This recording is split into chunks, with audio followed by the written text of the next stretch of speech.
Acting చేస్తే అక్కడ కూడా మన స్టార్ ఉంటాడు. అండ్ అలాగే చాలా కష్టపడి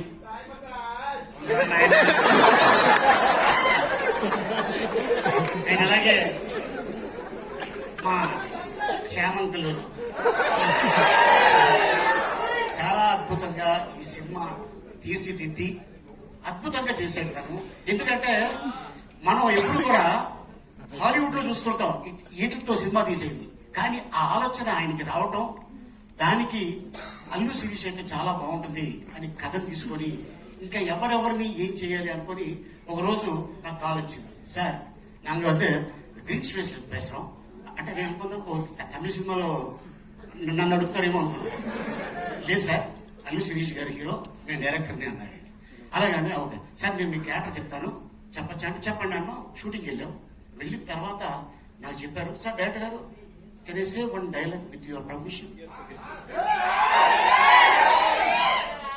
హీరో ఈ అమ్మాయి చాలా అంటే ఇండస్ట్రీలో తను అతి త్వరలో ఒక అద్భుతమైన రైటర్ కమ్ డైరెక్టర్ కాబోతున్నాడు. All the best. తెలుగు అబ్బాయి, మన ఇండస్ట్రీకి సంబంధించిన వాళ్ళే. అండ్ అలాగే ఇక ఈ సినిమా గురించి ఇక టెక్నీషియన్స్ అవ్వచ్చు, ఆర్టిస్టులు అవ్వచ్చు, డైరెక్టర్లు అవ్వచ్చు, చాలా కష్టపడి చేశారు.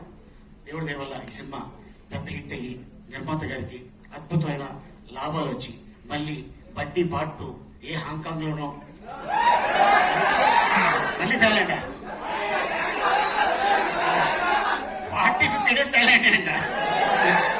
All the best sir. And ఇంత అద్భుతమైన అవకాశం ఇచ్చినందుకు థ్యాంక్ యూ సో మచ్.